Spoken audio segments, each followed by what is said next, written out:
Hey gang, Diana here. Welcome to my studio and to my YouTube channel if you haven't been here before. And we're about to start a month of journal jumping, and I'm going to show you various ways of art journaling that I hope one of them interests you. And leave comments, you know, the usual business, and I'll see you soon.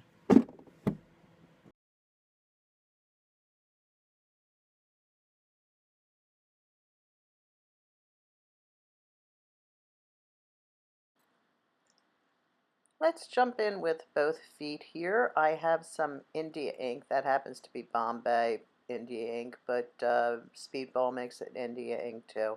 The thing with it is that India ink won't run after it's dry. I also have gouache. This could be any color media. It could be easily be watercolors or anything you have on hand, and that's my gouache setup. And I'm saying there's a link up there to a review of gouache. And now I am just, since I already did that ink run on another piece of paper, I'm just taking a separate piece of paper to show you what I did.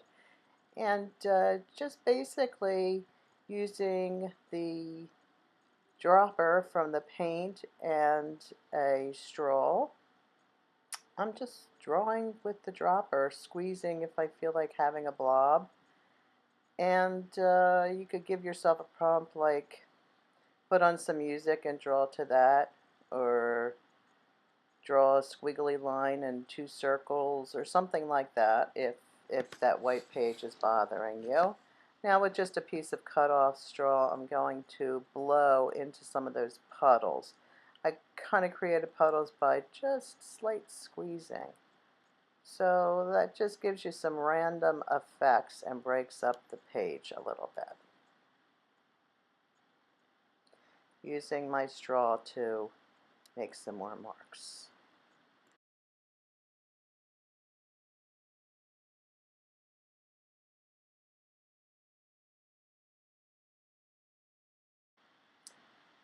I have my a nice brush and just some water, and since that ink is still dry, wet, I can push it around a little bit, make washes from it, just doodle around with it a little bit, let it run. Nice to have, would have been nice to have a rag there instead of wrecking my white paper underneath, but yeah, things like that happen when you lose control.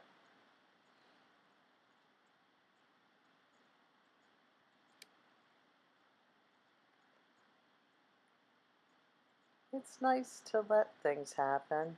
I think it's sometimes more interesting. You get more interesting marks and runs than you would if you were pouring over that paper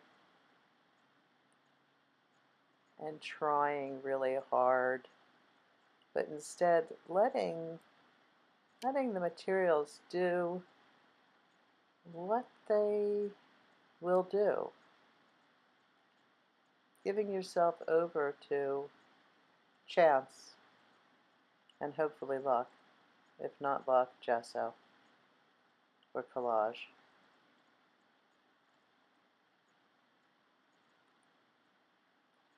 Also putting a wet brush close to an inky blob and then inching it forward till it touches that inky blob. And now I'm back to that original page in my Stillman and Burn large journal. I've been really enjoying this journal. I unfortunately forgot to turn on my video camera for the beginning of this. It's another thing that happens when you lose control, I guess. And what I'm doing here is actually closing my eyes and holding my paintbrush and going back and forth over those little wells with my eyes closed. I think that's a little better illustrated a little later. And that is what goes, whatever color that is. This is an unusual palette for me. I'm usually attracted immediately to warm colors. My warm colors, and while that yellow is warm, there's a lot of green there, and there's not a warm color there yet. But that's giving over. As you can see on this page as well, I added some little patterned areas. And one thing that I am definitely encouraged doing, and then I picked, look at that, I picked another full color of blue. Maybe it's an indication of how cold it is right now here in Philadelphia in January.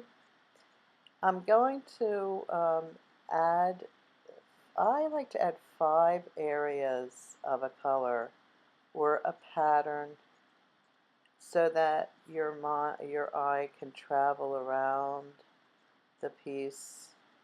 5 is just a good number. 3 is an excellent number. So is 7.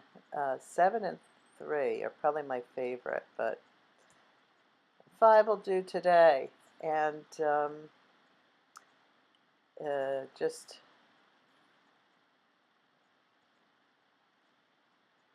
thinking about that number and odd numbers in particular. You can see I did a lot of washing on this page.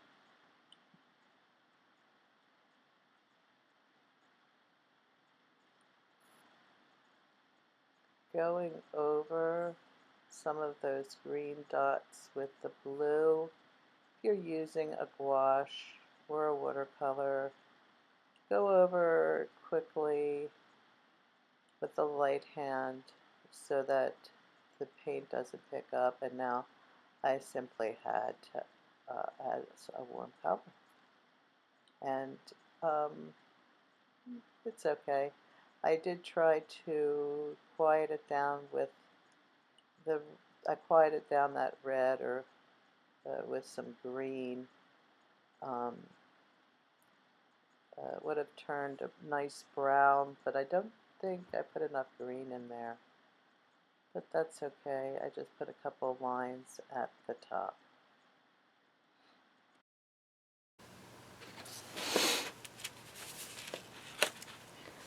Okay, so I did get this pretty much filled in. I left spaces just in case I want to write, and I also wanted to, I had an idea that I thought might be fun, and I just trimmed up some deli, what's it called, deli wrap, and I'm going to make a little book-like thing here. So I just cut it, and I put it down with a piece of washi tape, and now I'm going to put another one down with a piece of washi tape. So if I feel like writing, I can write on these.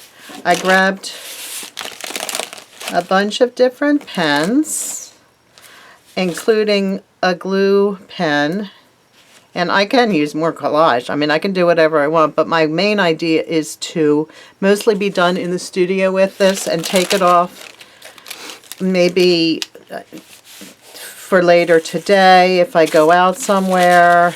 I have areas to write and maybe make patterns. I've been thinking about snowflakes a lot lately since it is gotten suddenly very cold out. And so that's it. That's the idea, is an exercise here of letting it go. Randomly choosing colors, letting ink run unexpectedly, and just doing what feels right next. So hope you'll give this a try. Don't forget to thumbs up and subscribe if you don't. And at this moment I am 4 people short of 4,000 subscribers. So that's pretty exciting. And leave comments if you'd like, and of course if you click show more, you'll get the list of supplies used in today's video. I'll see you over at the blogs. Bye now.